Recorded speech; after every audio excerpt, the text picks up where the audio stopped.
बम बोले, बम बम बोले, बम बम बोले, बम बम बम बम बम बम बम बम बम बम बम बम बम बम बोले।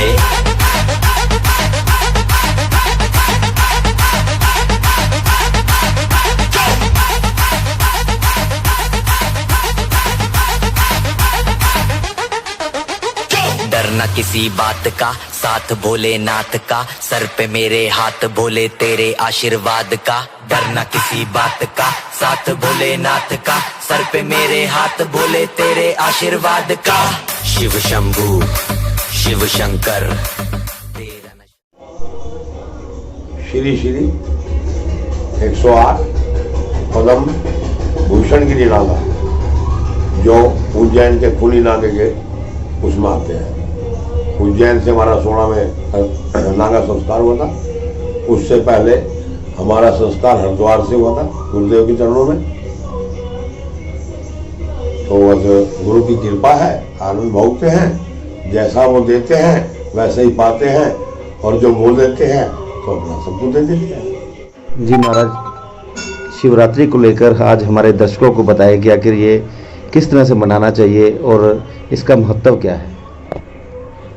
ऐसा है नारायण, शिवरात्रि ये शिव के उपलक्ष्य में होती है।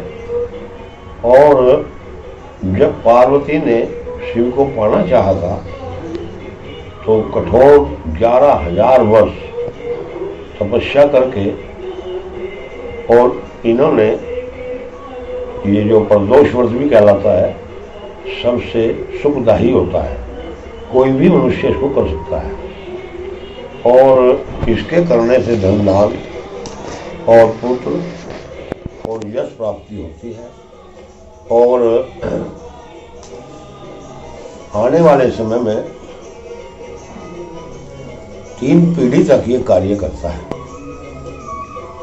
अच्छा, इसमें जो है शिव को पाने के लिए सबसे कठिन वर्ष किया था, और इसी वर्ष से माँ पार्वती को शिव जी महाराज प्राप्त हुए। इस करके एक शिवरात्रि आती है सावन में, और एक आती है अब ये इस माह में क्या कहते हैं इसको, तो फागुन में। तो इसमें तो इनकी शिव जी महाराज की सगाई हुई थी, और जो है उस पर विवाह हुआ था। तो बारात उसमें जाती है, और इसमें जो है इनका सगाई रूप होता है।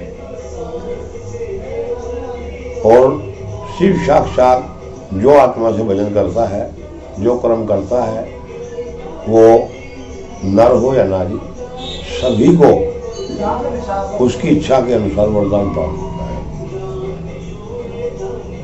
साधु संत के लिए ये बहुत बड़ा उपलक्ष्य होता है, क्योंकि उसके के बच्चे हैं, वो परमपिता परमेश्वर है, तीनों रूप को धारण करते हैं। पहला रूप है सदाशिव, जो कुंवारा रूप होता है, जो 12 साल तक कहलाता है। आज के वर्तमान में 18 साल कहलाता है। और दूसरा रूप है जो शिव के साथ अर्धांगिनी जुड़ के गौरा पार्वती का रूप कहलाता है, जो मंदिर में पूजा होती है। और तीसरा रूप होता है अभयंकर सन्यासी, वो जो शमशान में वास करते हैं। तो जो गृहस्थ पूजा है वो मंदिर में है, और जो साधु पूजा है वो शमशान में है। शमशान ही धूना है, और धूना ही शमशान है। ये सिर्फ हमारा एक विकल्प है पहचानने का।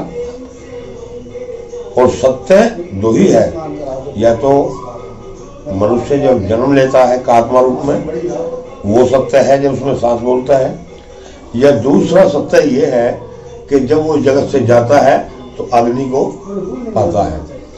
सबसे बड़ा सत्य है, जो इसको जानता है उसको कभी भय नहीं होगा, वो निर्भय रहेगा। उसके लिए सब एक सामान है। नागा साधु के लिए, अघोरी रूप के लिए ये सब एक सामान्य होते हैं, क्योंकि वो इन व्याधियों से दूर हो जाता है। मोह, ममता और बाकी व्याधियाँ जितनी भी हैं इनसे मुक्त हो जाता है। यही गुरुओं की कृपा होती है। जी, महाराज जी, आप कहाँ से आए हैं और इस समय कहाँ पे आए हुए हैं? हमारा गुरु स्थान जिला सहारनपुर के नज़दीक एक पहाड़ी लगती है, बेहेट कस्बा, और वहाँ पर शाकुंभरी देवी एक सिद्धपीठ कहलाती है, जो सरस्वती में नवदुर्गा में आती है। 51 टुकड़ों में से एक सत्यपीठ वहाँ पर भी है, जहाँ पर 5 शिवलिंग है। सबसे प्रथम शाकेश्वर महादेव महाकाल के रूप में है, और दूसरा जो है मटकेश्वर महादेव, जो माता रानी के बाएं रहता है, और तीसरा उनके एक सन्मुख है, वो कमलेश्वर महादेव कहलाते हैं, और चौथा एक इंद्रेश्वर महादेव कहलाते हैं, और 5वां बड़केश्वर गांव है बैक साइड में पहाड़ी के, बड़केश्वर महादेव कहलाते हैं। उन 5 शिवलिंग के बीच में मां विराजमान है, और 4 रूपों में धारण करती है। भीमा, प्रथम भीमा, द्वितीय ब्राह्मणी, तृतीय शताक्षी और चतुर्थ शाकुंभरी। इनके अगवानी भैरव जी रहते हैं, और इनकी सीमा के जो अगवानी है वो भूरादेव कहलाते हैं। और वहाँ पर काफ़ी गुफाएं भी हैं पहाड़ी के अंदर। एक प्राचीन स्थान हॉल है, और इस खोल में जब हम भूरादेव से चलेंगे 7 देवी का वर्णन है, सचखंडी खोल कहलाती है। प्रथम भीमा, दूसरे ब्राह्मणी, तीसरे छिन्नमस्ता, चौथे लक्ष्मी, 5वें मां शाकुंभरी का स्थान, और 6ठे लखदंती, और 7वें लुप्त स्थान है मां शाकुंभरी का, जो वन के अंदर छोटा सा स्थान है। और 8वां रूप है इसी पहाड़ी के परली साइड में नारायण पहाड़ी है, तो उस पर महादुर्गा मतलब महाकाली, जो विष्णु जी के सन्मुख रहती है, बीच में बाणगंगा बहती है, और वहाँ पर श्री राम, कृष्ण जी महाराज और राम जी महाराज की तस्वीर है। अद्भुत वहाँ का वो दृश्य है।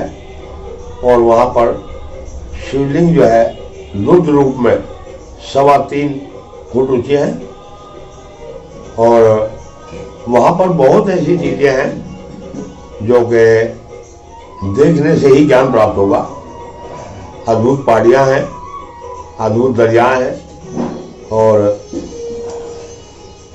गुरु लोग तप करते हैं। शाकुंभरी के अंदर एक नागों का स्थान है, जिसको शाकेश्वर महादेव के नाम से पुकारा जाता है, जो हमारी वहाँ 7 समाधियाँ हैं। प्रथम भैरवगिरी महाराज, दूसरे रामगिरी महाराज, तीसरे द्वारगिरी महाराज, चौथे जो है दूजगिरी महाराज, और 5वें शाकुंभरगिरी महाराज, और 6ठे कमलगिरी महाराज, और 7वें एक अवलोक शक्ति है, जिसको हम शाकेश्वर रूप में ही जानते हैं। ये 5 के 5 शिवलिंग प्राचीन है, वहाँ पर अपने आप निकले हुए हैं, और इनकी बहुत बड़ी महत्व है। शंकराचार्य का आश्रम है, और काफ़ी धर्मशालाएं हैं। जी, इस समय आप कहाँ पर आए हुए हैं? इस समय हम अपने चाचा गुरु के स्थान पर फाजिल का आए हुए हैं। हमारे दादा गुरु का आश्रम है सतीर वाला। जी, तो आज महाशिवरात्रि पे हमारे दर्शकों को क्या संदेश देना चाहेंगे? संदेश तो प्रभु यही है कि सद्बुद्धि का ज्ञान करें, उस पर बोलो सद्बुद्धि मांगे, आशीर्वाद मांगे, वो ही सबसे बड़ा आशीर्वाद है। क्योंकि जिसके पास सद्बुद्धि है उसके पास सब कुछ है। और बाकी कोई अपनी इच्छा से भाई धन मांगता है, कोई अन्न मांगता है, कोई औलाद मांगता है, ये सब अपनी इच्छा होती है। जी, इच्छा स्वयं प्रभु की रखो तो उसमें आनंद ही आनंद है। जी, धन्यवाद महाराज।